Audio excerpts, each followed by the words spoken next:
Hello, hello. Welcome back to another Friday solo episode of MetFlex and Chill. This is Rachel Gregory, your host, and today's episode is all about the results of my mini cut. So I recorded an episode it's been a month now since I recorded the initial episode where I chatted about what a mini cut is, why I was doing a mini cut, kind of my game plan for going into the mini cut, and I would really recommend, if you haven't listened to that episode yet, go back and listen to that one before you listen to this episode, because this episode won't make any sense if you haven't listened to that one yet. So I'm going to link the episode that chatted all about, what mini cuts are, why I'm doing it, again, the game plan for going into it, and all that jazz. So check that out. It's episode 76. It's called Mini Cuts, What, Why, When, and How.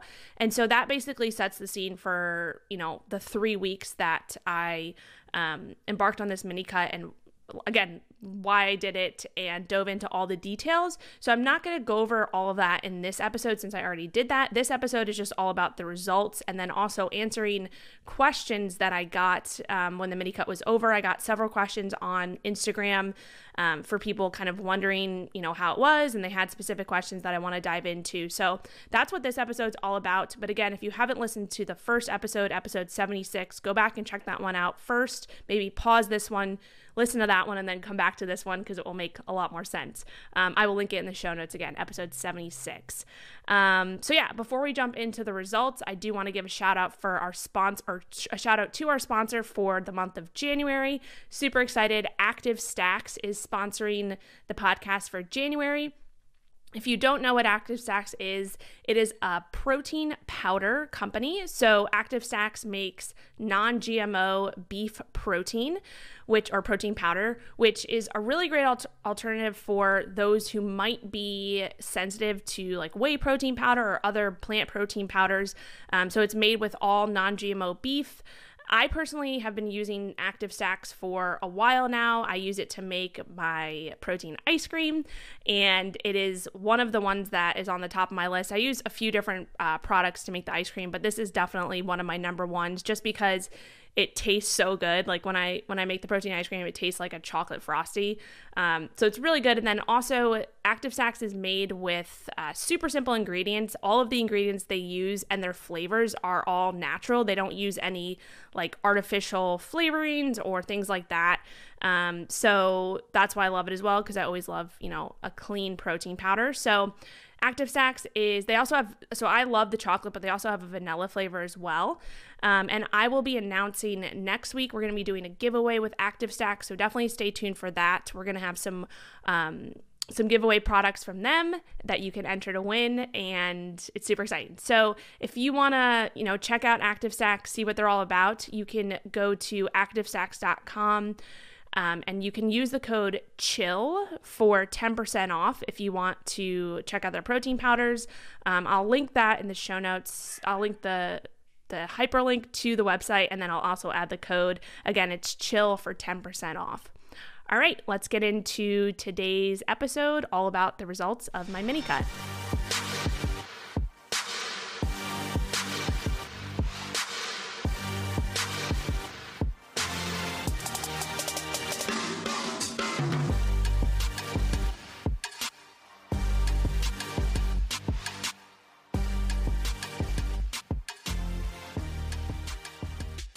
All right, so before I go over the questions, or before I get into the questions that people asked about the mini cut, I'm going to go over some of my results in terms of kind of the changes that occurred with my weight, my measurements, diving into a little of the biofeedback metrics that I tracked with my coach, just to give you an overview of the results for the 3 weeks. Again, I'm not diving into all the specifics of, what I did going into the cut, like what my plan was, because that is in episode 76. So definitely check that episode out if you haven't already. That, again, sets the scene for this episode, and this probably won't make that much sense unless you listen to the other one. So in terms of weight, so my weight, I took my scale weight every single day during this mini cut.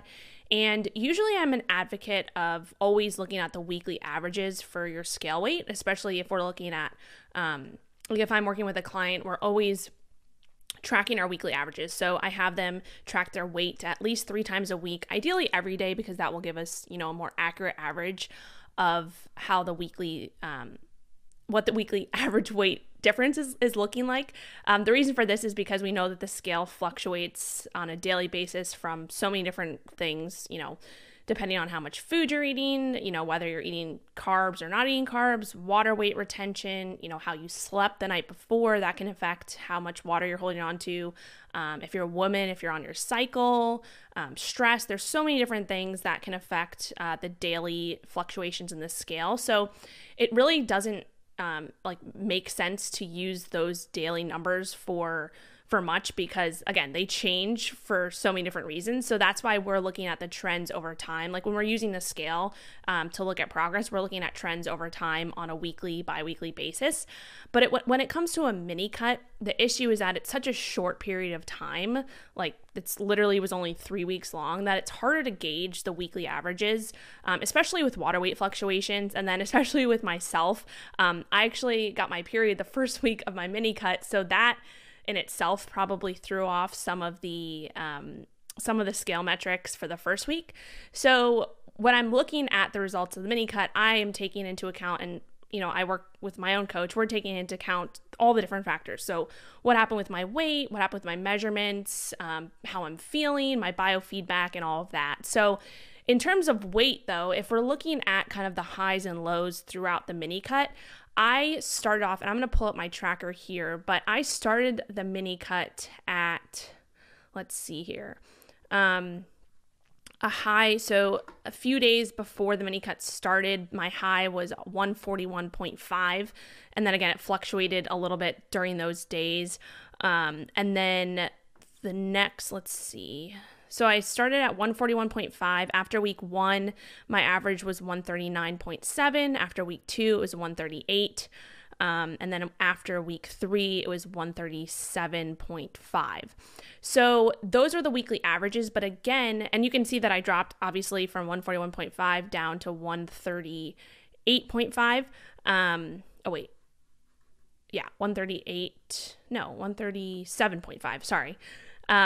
So that's a pretty big drop, but again, there's fluctuations between that. And so that does give us a kind of a good idea of what's happening. Obviously, losing weight over those 3 weeks. But in terms of like what I like to look at the highs and lows, and this is something that my coach pointed out too. So I started out at a high of 141.5, and I got to a low of 136.4. So I saw 136.4, I think it was like a few times throughout the last week of the mini cut. So that just shows us that, we're trending in the right direction, right? And again, it's such a short period of time that it is hard to gauge kind of using the scale, because the scale in my eyes, really, I like to use that over, I like to really look at the trends, especially bi-weekly trends over a period of time, because that will really show us progress over time. We also know that the scale is not always the best metric for tracking progress, but in this short period of time, it can be useful to kind of see those highs and lows. So that would be the results for my weight. Again, it went from a high of 141.5 and I had a low of 136.4. So that was a pretty big drop. And this was a very aggressive approach, as I kind of outlined in episode 76. I talked about, I talked all about like what my macros are, my calories, and dove into how, we found those. Both obviously my coach helped guide me with that, and I obviously did it myself too, because I'm a coach myself, so I know how to calculate those things. But yeah, that was kind of the weight results. And then when we're looking at measurements, so I have my tracker pulled up here.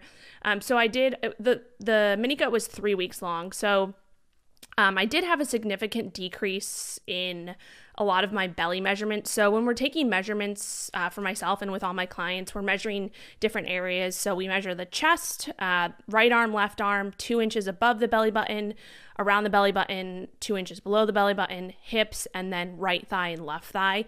And we're taking the circumference of all of that with making sure that we're taking the same spot. So like when I measure, for example, my right thigh, I'm always measuring about 10 inches above my kneecap. So to make sure that it's obviously as accurate as possible each week when I take the measurements. So with my measurements, I had a pretty significant drop from the start to the finish, especially around like my belly measurement. So I went from, and I take these all in centimeters, so I went from 70, like 2 inches above my belly, went from 71 to 68.5.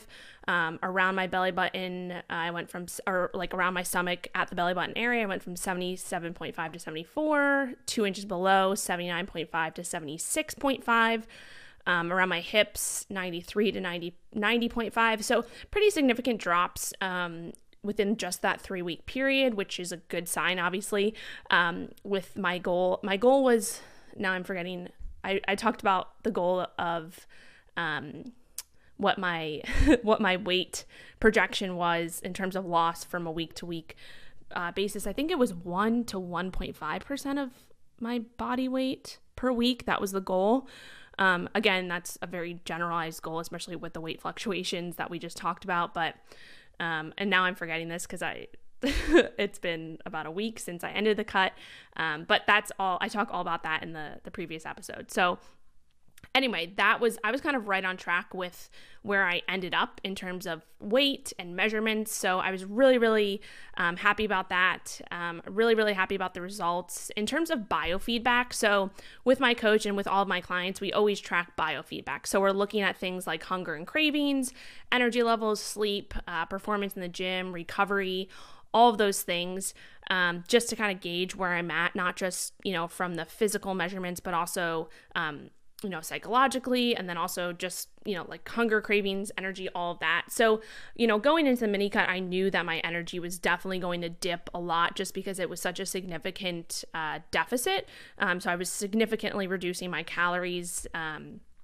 So I knew I was going to have some low energy, and I definitely did. Throughout the 3 weeks, especially the first week, I definitely noticed a big dip in energy, and then it kind of, evened out over the next 2 to 3 weeks, or the last 2 to 3 weeks of the mini cut.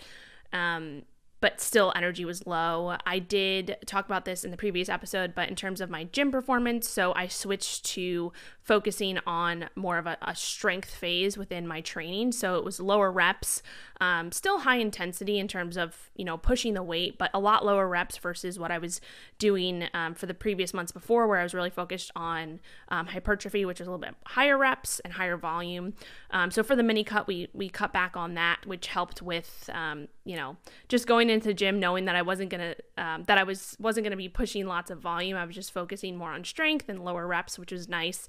It's also important to have those, throughout your training program. Even if your goal is hypertrophy and to build muscle, you need to have phases of strength training as well.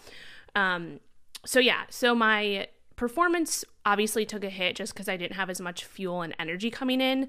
Recovery was also a little bit tougher. I know I remembered during the third week, I think my leg day on the Monday of the third week, I was so sore, my quads were so sore the following 2 days or 3 days, which has been a while since I felt that. And I think it was obviously just because I didn't have a good amount of recovery resources available. I didn't have enough fuel coming in, which was part of it, right? That's part of being a deficit, especially such an aggressive deficit as this mini cut called for. So that's just part of it. And I went into this knowing that my performance was going to take a hit, knowing that my recovery was going to take a hit.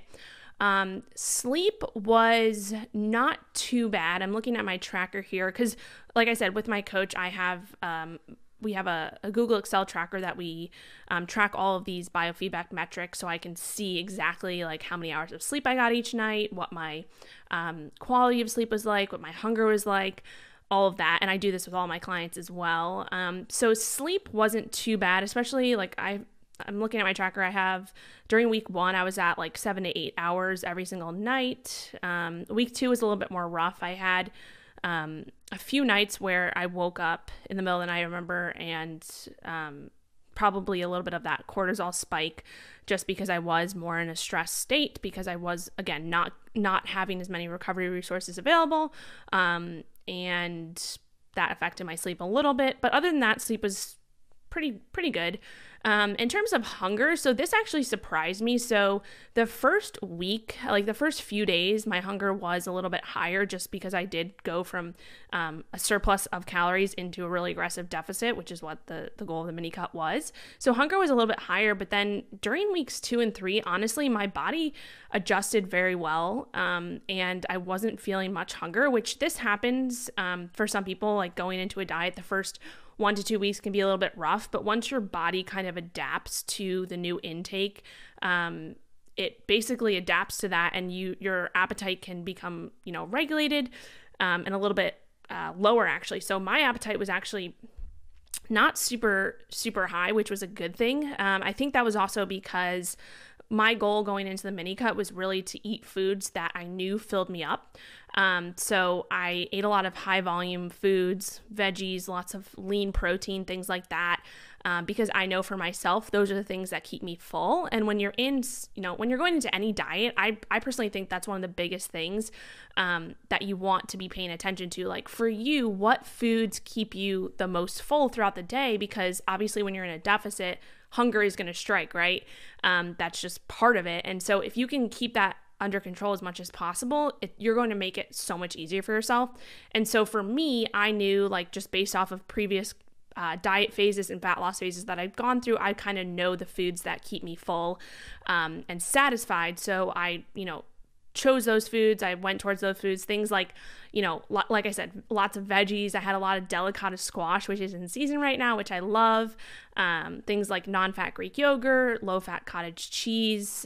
Those things really fill me up. Lots of, like I said, lean meat, so chicken, beef, and then tons of non-starchy veggies, like green veggies. And then I had a lot of my hunger hacks on hand. So like things like electrolyte jello, gummies. I had protein ice cream, high volume, lower calorie foods that kept me satisfied and filled me up. So that's what I really recommend for, a lot of my clients going into fat loss phases. Like, let's find, and this is why it's so individual. And this is why keto is a great tool for fat loss. But for some people, it's not. Like, some people thrive on having lots more veggies and lots more higher volume foods, so that causes the carbs to go up a little bit. Other people thrive on higher fat. Other people thrive on an approach where it's higher protein. So for me, for example, and I'm going to get into this because I had a question about protein, I thrive on higher protein because that satisfies me, that fills me up. So my protein was pretty high. It's always pretty high, but carbs were around, let's see, carbs were still pretty low from where I was at, but all of my carbs came from veggies, like I said, and squash and things like that. Fat was a little bit on the lower side than what I normally have, but again, that was just because I was really focused on the foods that fill me up the most. And for me, fat doesn't tend to fill me up as much as the higher volume foods, and that's just what I found over the years for myself. And it's also changed over the years. Sometimes we always know things are changing, so you kind of have to lean into those different things and again find what works for you at that time, and just use kind of your history of whether it's dieting or whatever it may be to really set yourself up for success. So those were my kind of results in terms of weight, measurements, biofeedback. I think I hit on everything. Hunger and cravings, like I mentioned, weren't too bad. Energy was a little bit lower. Sleep wasn't too bad. Performance and recovery took a little bit of a hit, but I actually hit a few PRs in terms of strength PRs during week 3. So that was really cool. But yeah, so those were the kind of the results in terms of that. And then I'm going to dive into some of the questions now and go over, dive into a few more of the results based off these questions because they were really good questions. So let's get into those. All right, so the first question I got, someone asked, did you get a DEXA scan done before your mini cut? So I did not. So I personally have sort of like a love-hate relationship with body scans.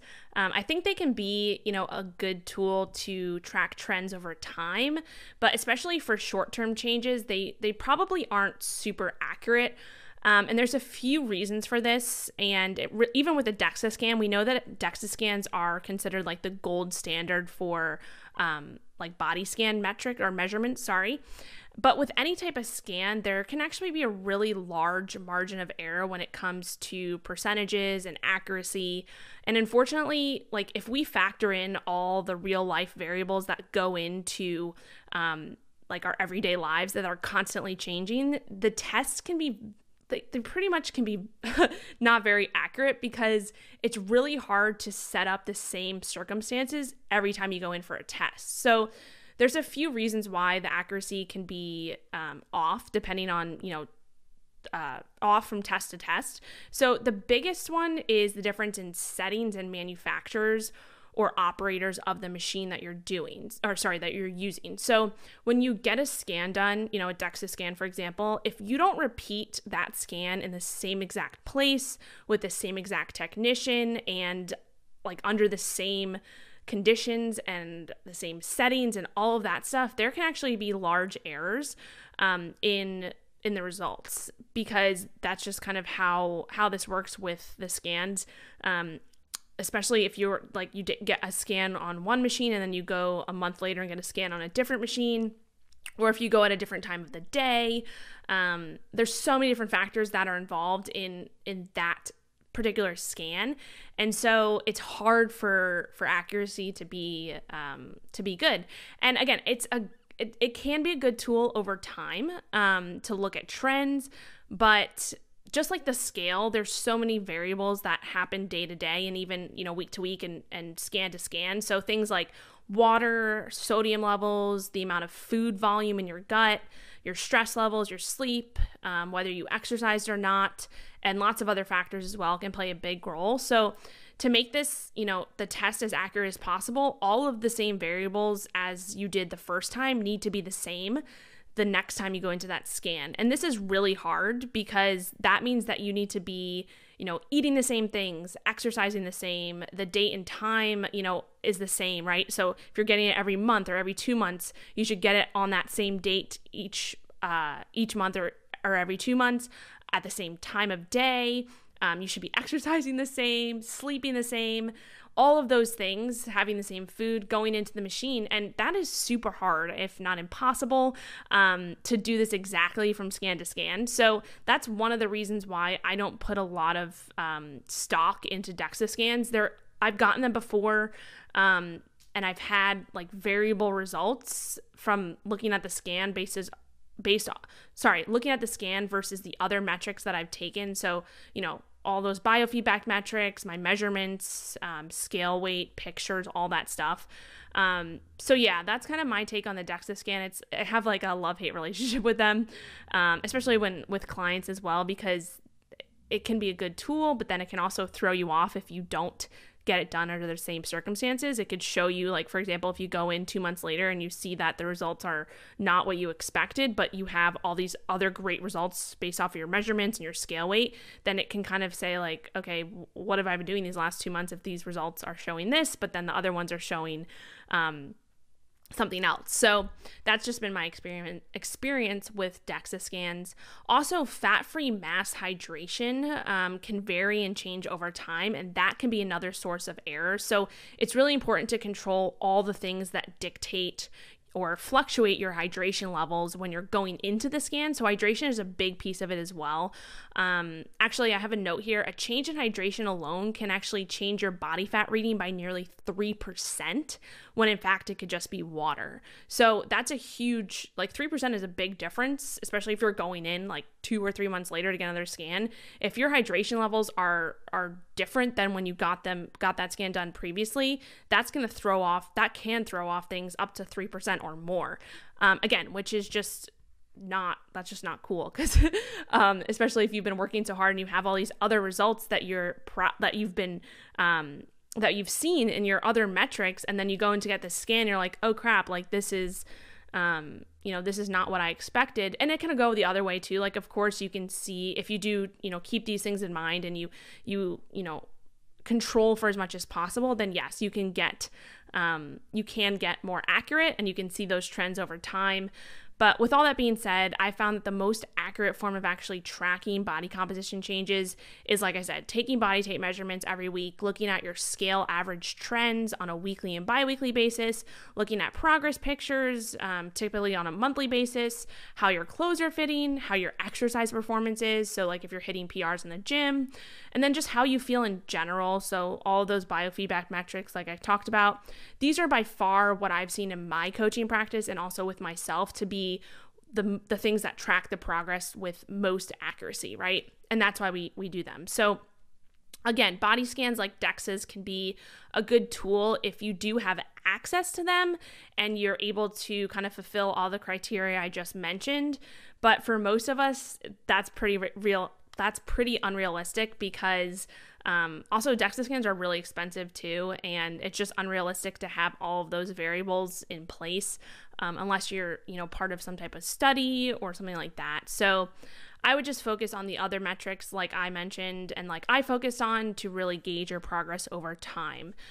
So that's why I didn't get a DEXA, and that's, hopefully that answers your questions. That was a little bit of a roundabout answer, but I do get that question a lot about DEXA scans and body scans and how useful and accurate they are. So I wanted to kind of dive into why they might not be as accurate as you might think and what metrics you can actually focus on that you can do at home and that don't cost any money. So hopefully that makes sense. So the next question, how high or low did your protein intake go throughout the mini cut? Okay, so like I mentioned, I personally thrive on a higher protein approach. That's just what I enjoy. That's my preference. That's what I adhere better to. So and with all my clients, especially if you go into a fat loss phase, I generally like to put protein around 1 to 1.2 grams per pound of body weight. If you're on the leaner side, we can even go up to 1.5 grams per pound of body weight. That is definitely on the higher end. But for some people, protein, I talk about how protein is so important and all the different factors that are involved in that, especially if you're in a fat loss phase. So preservation of muscle mass, fueling appropriately. Protein is it's the most satiating nutrient out of all the macros. It has the highest thermic effect of food, which means as you're eating protein, the actual digestion process of breaking down that protein, that in itself actually burns calories. So that's just kind of putting things in your favor when you are in a fat loss phase and you are looking to quote unquote burn more calories and get into a deeper deficit to lose more body fat. Protein can aid in that because it does have the highest thermic effect of food. So that's kind of my take on protein. Again, this is all kind of preference based too. I have some clients who thrive on a little bit lower protein and a little bit higher fat intake. I have some clients who thrive on average protein intake, higher carb intake, lower fat intake. So it really just depends. But in general, protein, around, I like to advocate at least 0.8 to 1 gram per pound of body weight. 0.8 is usually like the minimum that I recommend. Unless you are severely overweight or obese, then you probably bring that protein down a little bit, but it's kind of on a case-to-case basis. But to get back to the question, how high and low did your protein intake go? So for me, my range was to stay between about 1.2 to 1.5 grams per pound of my body weight during this mini cut. Usually I'm around like 1 to 1.2 grams per pound, just because, again, I enjoy protein, but that came out to about a range of 160 to 200 grams of protein on a daily basis. So the reason I had that range is because my coach knows that I do prefer higher protein, but he also wanted to give me a little bit of wiggle room in terms of, not being super strict, like, okay, you have to hit 160 grams of protein, but giving me this range to work in, which really helps for me in terms of being able to add a little bit more carbs some days or add a little bit more fat some days while still staying above that 160 grams. So as I'm looking at my averages for the weeks, it looks like week 1, I averaged about 163 grams. Week 2 is about 170. And then week 3, I averaged about 180 grams of protein. So it went up a little bit. Again, that was just preference. My goal for the entire mini cut was to keep protein between 160 and 200 grams on a daily basis, which was about 1.2 to 1.5 grams per pound of my body weight. Again, that is definitely on the higher end. But when we're in a fat loss phase, when we're in a deficit, it's kind of, for me, I look at it as like an insurance policy in terms of getting a little bit higher protein, because I know that I am trying to hold on to as much muscle mass and as much lean body mass as possible while being in this deficit. I'm trying to stay as satisfied and full and satiated as possible. I'm trying to get a little bit more, I'm trying to basically get, as much calorie burn from different places that I can, because again, the goal is to reduce as much body fat as possible during this time. So if I eat a little bit higher protein, I'm going to have a little bit higher thermic effect of food versus if I were to eat more fat or more carbs. So that's kind of how I looked at it. So that was my protein intake for the mini cut. And yeah, hopefully that answered your question. Next question, did you incorporate fasting? Great question. So yes, I did. I incorporated some intermittent fasting. Then I also incorporated something that I talk about quite often, which are PSMF days. So that stands for protein sparing modified fast days. I've been using these for probably the last over 2 years now, just with myself and with clients. They're basically, you have a day where it is, it's a PSMF day. So it's protein sparing modified fast. So you're really focused on hitting your protein goal, which was for me between 160 and 200 grams, and then basically filling in the rest of your calories for that day to hit 1,000 calories coming from carbs and fats. So hitting your protein goal and then filling the rest of those calories in with carbs and fats, ideally focusing on foods that fill you up the most. So for me, that was a lot of non-starchy veggies. So I had a little bit higher carbs in terms of that just coming from the veggies, and then obviously that fat intake too, which I'm going to talk about in a second. But I incorporated, let's see here. I incorporated one PSMF day. Hold on. So the first week I incorporated one PSMF day. The second week I incorporated 2 PSMF days. And the third week I incorporated 1 PSMF day. So that was really basically the goal of the PSMF day I said basically like 5 times.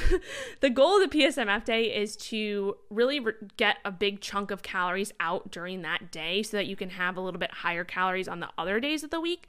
And again, this just comes back to adherence. And really, and this is what I talk to my clients about all the time. Like, okay, we know that the daily changes in calories don't matter that much.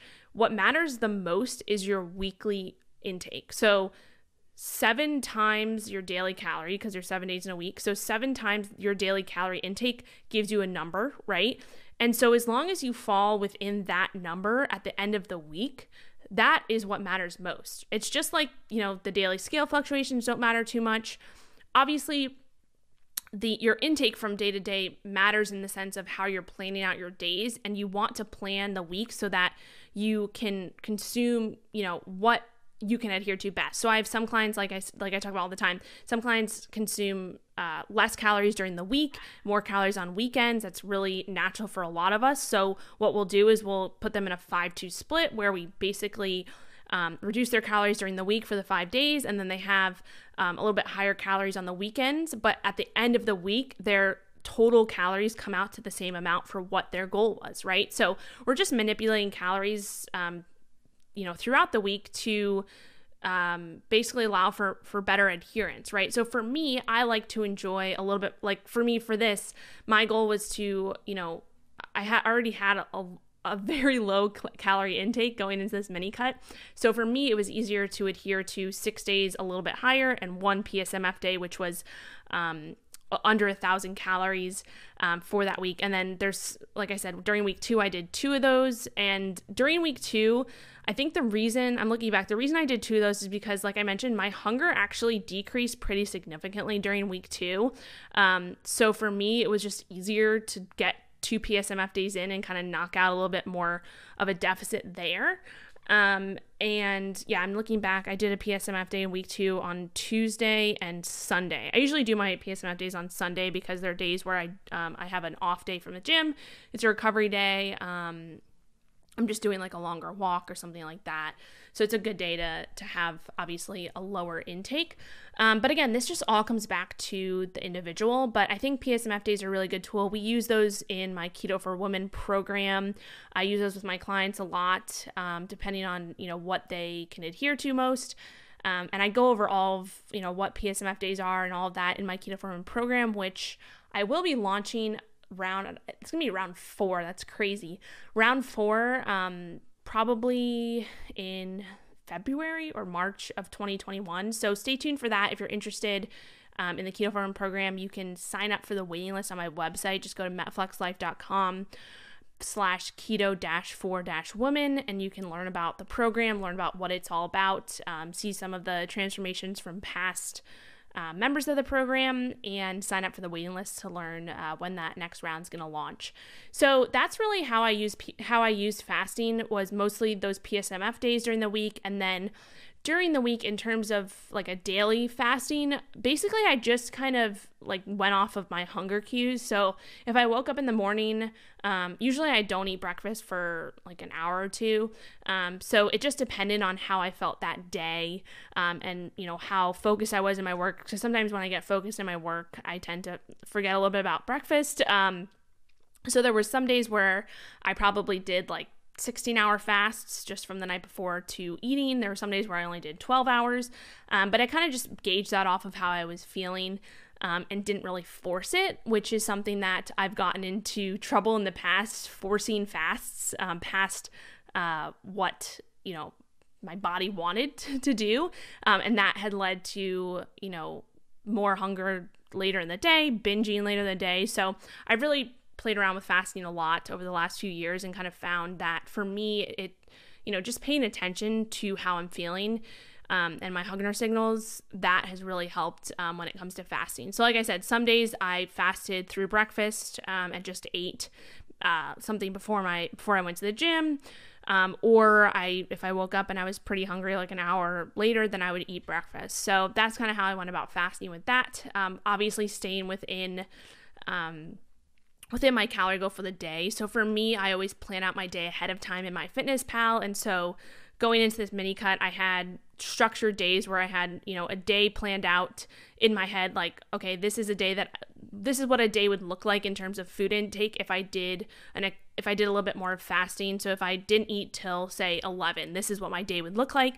If I did eat at say 9 or 8, this is what my day looks like. So I kind of have like these templates for myself based off of, previous MyFitnessPal days, and I can just look at those, and I go in the day before and I plan out, okay, this is what my day is going to look like tomorrow if I, fasted for a few more hours, or this is what it would look like if I ate in the morning. And I just kind of have that in my head, and like I know how to maneuver that just because I've been doing this for so long. So when I work with clients, we're really trying to figure out, okay, let's have some kind of structured templates and plans for you.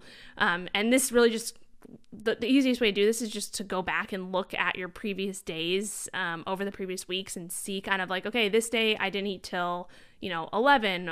This day I ate at 8. So let me kind of just repeat this day. So that's the easiest way that I recommend going to plan your day. So I always also, if you're a client and you're listening to this, that I always recommend having some type of plan going into your day in terms of food intake. So it doesn't necessarily have to be like, okay, you have every single thing planned out for the day. Obviously, if you are in a fat loss phase and if you are really pushing for fat loss and pushing to be as dialed in as possible, you do want to have everything planned out as much as possible. But just going into the day with some sort of plan is going to be really advantageous versus, going throughout the day and just entering things, as you eat them. That's pretty much a recipe for disaster, and you're going to end up playing macro Tetris and trying to fit things in, and it doesn't usually work out. And especially if you're trying to get dialed in with like meal timing and your workouts and things like that, going into the day with a plan is very, very important. So that's how I incorporated fasting. How many other questions do we? Okay, so we have 4 more questions. 2 of them are pretty short. So I won't take too much of your time. Okay, the next question, are you reversing out of the mini cut? So are you reverse dieting out of the mini cut? So the answer is no, just because it was such a short period of time. It was only 3 weeks long. So there's really no like metabolic adaptation that's occurring from this mini cut. My body is not adapting too much to the lower intake because, again, it's 3 weeks. It's such a short period of time. When we talk about reverse dieting, I actually did an entire podcast on this. I think it was like 2 weeks ago. So I will link that in the show notes. I go into all about what reverse dieting is, why you would do it, when you would do it, how you would do it, how I do it with my clients. So definitely check that out. But during this period of time, because it's such a short period, there's really no metabolic adaptation occurring. So I don't necessarily have to reverse diet or increase my calories slowly coming out of the cut. But my plan didn't go as planned, and I'll talk about why in a second. Coming out of the mini cut, I did talk to my coach, and my plan was to be a bit more conservative with my intake. So the plan was to start around like the higher end of my maintenance intake versus just going right back into a surplus, because that was right now I'm going back into a building phase, which would be in a slight surplus. So going out of the mini cut, the goal was to just be a little bit more conservative and stay on the higher end of my maintenance, because we know maintenance is a range. So to stay on the higher end of my maintenance coming out of the mini cut and then adjust up from there over the next few weeks. But like I said, the plan didn't go as planned because life happened. So the mini cut ended right the week of Christmas. So I ended the mini cut on Monday, and I went up to my sister's house on Tuesday and spent Tuesday through Sunday with my family. We were cooking a lot of food. We were making a lot of my grandmother's, like baking recipes. She has tons of cookies, like family cookie recipes and crumb cake. If you follow me on Instagram, I posted about the crumb cake, which is so, so good. It's lots of sugar and butter and flour and not so great stuff. But when it's, once a year, I like to indulge on some of those things, as I talk about all the time, in terms of being, more metabolically flexible and giving yourself some time to enjoy like the real life indulgences that might not be something that's a regular basis. So for me, being with my family and just cooking some of my grandmother's recipes, it was, a time to not be super, super diligent, or not diligent, super, super anal about tracking, I guess you could say. So I was a little bit more flexible, and I went into the week, trying to stay within my maintenance intake, but I definitely was in a slight surplus by the end of the week. I was consuming a little bit more than usual. I was having some other treats that I wouldn't usually have, but I was okay with that, right? So I knew that I was still aware of my intake. I knew that I was going over a little bit, but I also knew that I wasn't going like off the walls. So although I didn't, stick to the exact plan for the week after the mini cut, I would recommend, and this is something someone asked me, like, is there anything I would do differently, which I'm going to get into in a second. But I would recommend probably being a little bit more conservative coming out of the mini cut for like those 1 to 2 weeks, just to make sure that you're not overshooting like your calorie intake. But for me, it was kind of this weird time. So I kind of just went with it. I knew that I wasn't, going crazy. I was still aware of my intake. I was a little bit higher than I initially planned to be. And as I'm recording this, it's actually the week after Christmas. So this week I, chatted with my coach. I checked in with him, and we came up with, the plan for this week was to be a little bit more conservative with my intake this week, just to kind of offset a little bit of the higher intake from last week. So this week I'm staying on the lower to mid range of my maintenance intake before bumping back up next week and getting back into the building process, having a little bit more fuel, a little bit more food, and getting into that slight surplus until my next kind of goal, which I'm going to talk about in a second because someone asked me about that. But yeah, so the original question, are you reversing out of the mini cut? No. My goal was to kind of be a little bit more conservative the week after, but just because life happened, and I wanted to enjoy the time with my family, enjoy some more indulgences during Christmas while also still being aware. That's kind of how it worked out. But now this week I'm, on track for where I'm supposed to be at. I'm getting a little bit more conservative on the lower end of my maintenance and kind of adjusting for that. So, and this is what I talk to my clients about all the time too. Like the holidays, they're hard, right? They're hard. You're out of your norm. You want to enjoy yourself. And that's totally fine. And you can totally do that without having, that guilt of, not being, exactly on plan. Like life happens. This is real life. You have to, adapt to it and adapt your plan based off of what's going on. So that's kind of what I did, and I have no regrets. I enjoyed my grandmother's crumb cake and her cookies and all the cooking very much, and I am back on track this week, so that's the best I can do and the healthiest thing I can do for just both physically and psychologically. So anyway, we have three more questions, and I'll wrap this up. The next question, do you expect to regain following the mini cut? Do you have to ease back into adding calories?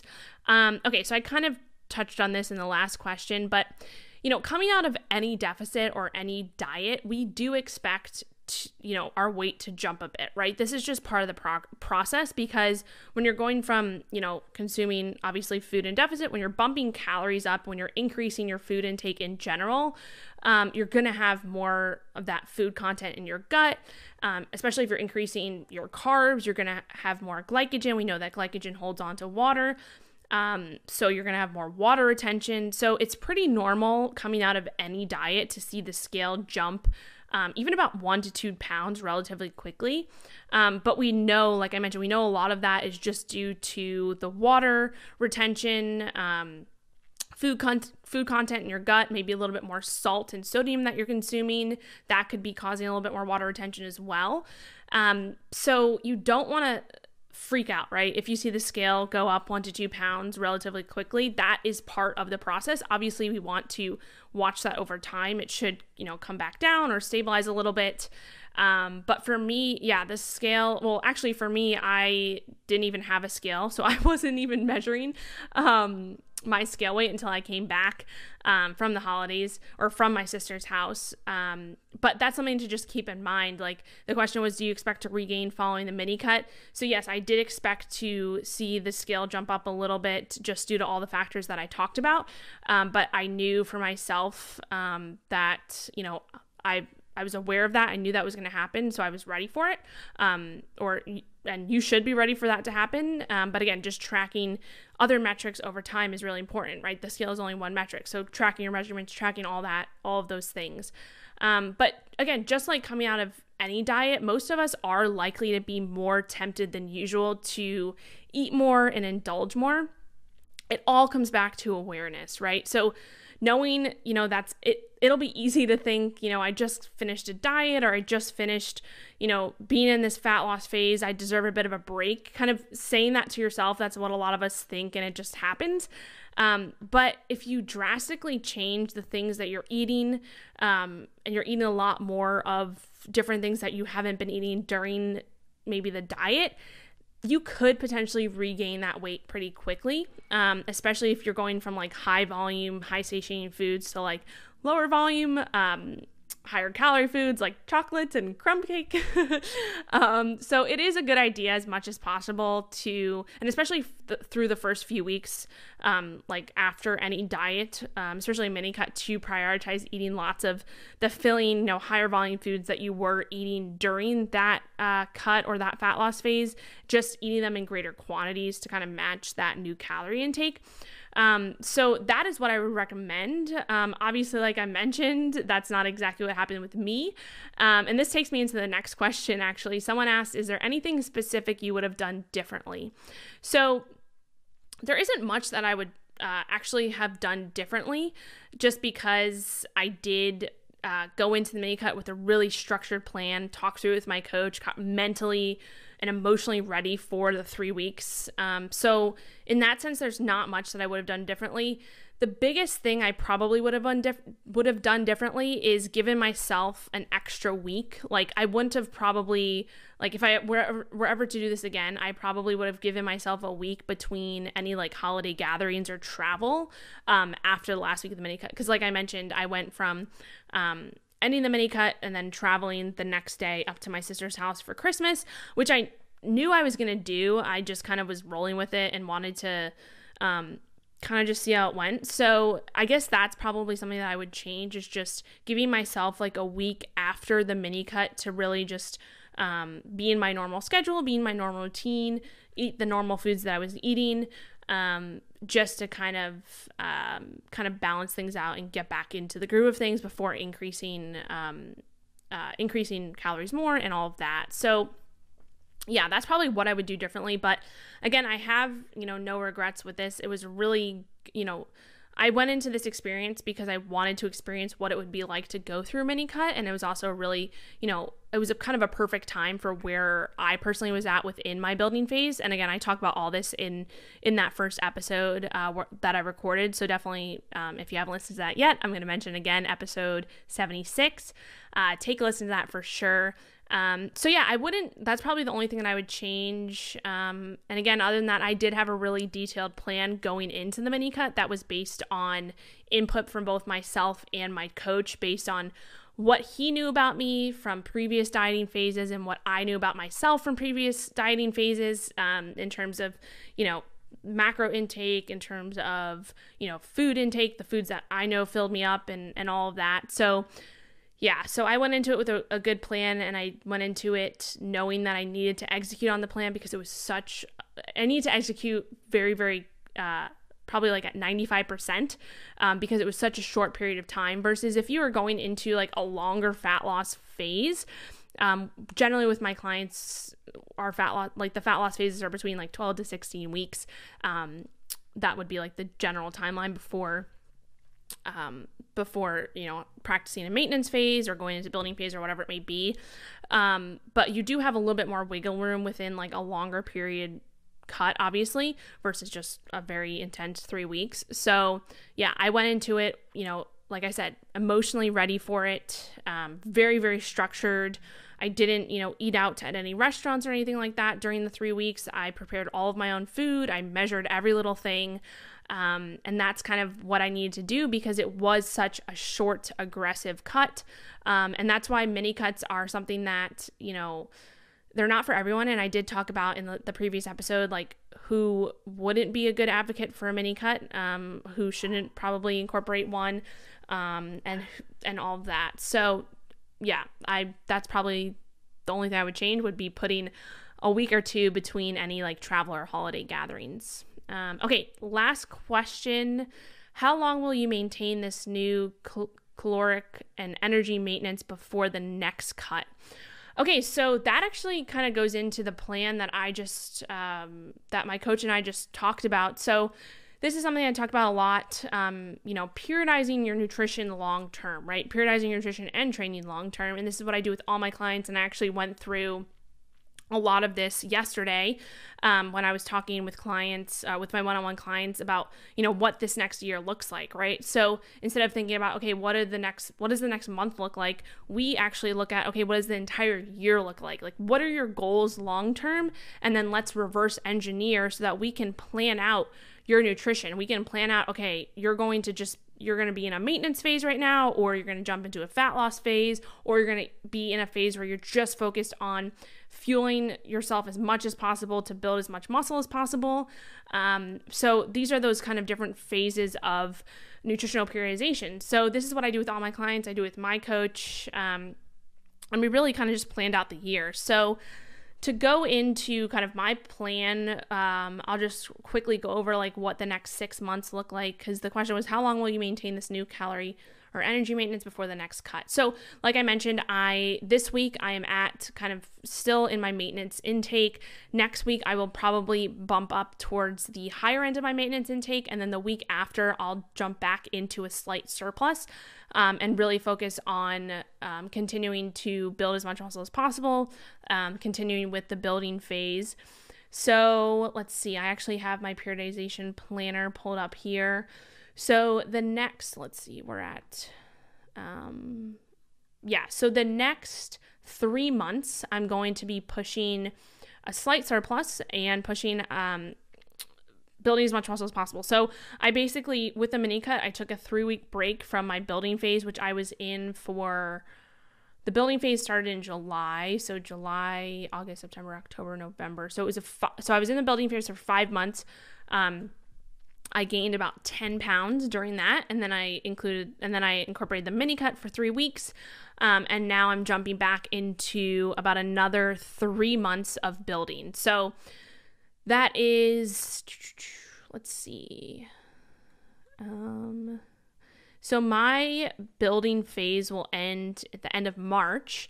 And then my goal is, because obviously I will have put on, probably I'll be put on like 15 pounds. I was at 10 pounds and I lost, I'll probably be around, I started at 130. I'll probably be around like 144 or 145 come the end of March. And then my goal is to go into a 12-week fat loss phase, which ends right around the start of summer, which ends right around May. Let's see. Yeah, May 23rd. And I actually planned this out with my coach too, because May 28th is my birthday. It's Memorial Day. I usually travel for that. So I wanted to end my fat loss phase. I wanted that to be the end of my fat loss phase. So we basically reverse engineered those 12 weeks, included some diet break weeks within that. And the goal with that fat loss phase is to basically take a longer period of time, so about 12 to 14 weeks, to be in a moderate deficit, very, sustainable deficit, lose about, what's the goal? So the goal is to lose about a half to 0.5 to 0.75% of my body weight per week. Obviously extrapolated over a few weeks. We don't, with weight loss, we do look at a weekly basis, but we know that some weeks you'll lose more than others. Same within a gaining phase, some weeks you'll gain more than others. So we kind of look at that over like a 3 to 4 week period, but that would be the goal on a weekly basis. And so, that's my plan for the next, I guess that's 6 months getting into the summer. And then my goal for the summer is just to maintain throughout the whole summer, just practice maintenance, and then potentially go back into a building phase come September of next year, depending on, what's going on. But the reason I'm going into a fat loss phase, it's going to start in April, is because I want to just kind of unveil all of the hard work that I've put in with this building phase, drop a little bit of body fat, going into the summer, feeling comfortable, confident, feeling good in a bikini and all that jazz. And I will have not dieted for about 9 months. Let's see, when was my last fat loss phase ended in May.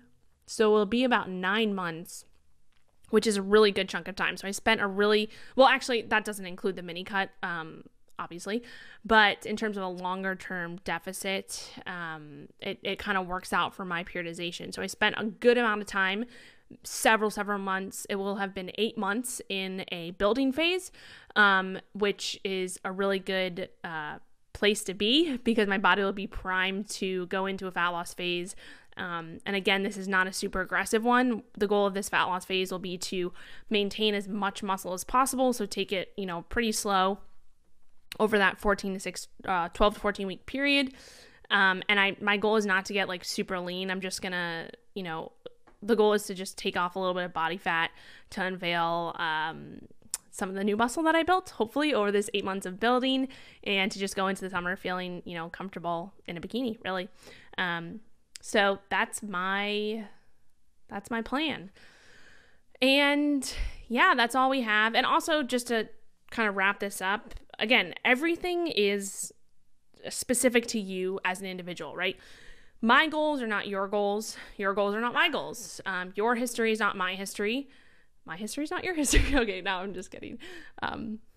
Anyway, so the biggest thing, though, is to realize that everybody has different goals. Everybody has different places that they're coming from. Everybody's an individual on their own. Things that work for you might not work for somebody else. vice versa, and all that. So you have to really, if you do have, especially as we're starting 2021, the biggest advice, or the best advice that I would give you, is to not think about like what the next 3 months brings for you, or what your goals are in the next 3 months, but like, what is your goal? What are your goals for the entire year? And who do you want to be come, December 2021, when this year is over? Like, what do you want to have accomplished for yourself, whether that's with your body composition goals, whether that's with your work, your business, your relationships, your mindset, your personal development, all of that. You need to look on a longer term basis, because when you do that, when you're focused on, when you're not focused on instant gratification and you're focused more on that long-term gratification, that long-term, those goals, that is what is going to actually create the most change, because you can reverse engineer and actually plan out your entire year so that you can start to work towards that goal or those goals in a much more strategic and doable way, right? So it's not like, okay, it's January, whatever, I'm going to start a diet now. Well, is that smart? Is it smart to start a diet just because it's January and maybe you did overindulge a little bit on the holidays and now you want to kind of make up for that? Or is it smart to spend these next few months trying to build some more muscle, and then maybe you do go into a fat loss phase or a cut, like I'm doing in April or in March, and then you do that for 12 to 16 weeks, and then once you get to summer, you're prepped and ready to go and feel very good in your body, feel very good and confident in your own skin, and you're ready to just enjoy the summer. Versus, okay, if you were to go on a fat loss phase right now starting January 1st, if it was a 12-week diet, January, February, March, then you get to March and you're like, okay, well, I can just maintain from here, but summer is still 3-4 months away. So this is where that nutritional periodization comes into play. And again, I'm talking towards body composition goals, but this is with any goal. Like, you have to prioritize different things at different times, and you have to plan out the long term. So hopefully that makes sense. I am so rambling on right now. I'm going to wrap this up. But if you are interested in one-on-one coaching, like I mentioned, I do have a few spots open. If you want to dial in your nutrition, dial in your exercise for all my one-on-one coaching clients, I do personalized nutrition. We do check-ins every week. I write a personalized program for you in terms of exercise based off of what equipment you have available, based off of your goals, all of that. So definitely check that out at metflexlife.com/apply. And yeah, that's all I got for you today. Another quick shout out to our sponsor, Active Stacks. If you want to check out Active Stacks, you can go to activestacks.com. You can use the code CHILL for 10% off any of their products. They have chocolate and vanilla protein powder that are made with non-GMO beef protein and all natural ingredients, no preservatives. Like I said, tastes like a chocolate frosty, one of my favorite protein ice cream protein powders to use. And stay tuned for next week. I'm going to be announcing a giveaway from Active Stacks that you can enter. And yeah, I hope you have a great weekend and a great start to 2021. Talk to you next time.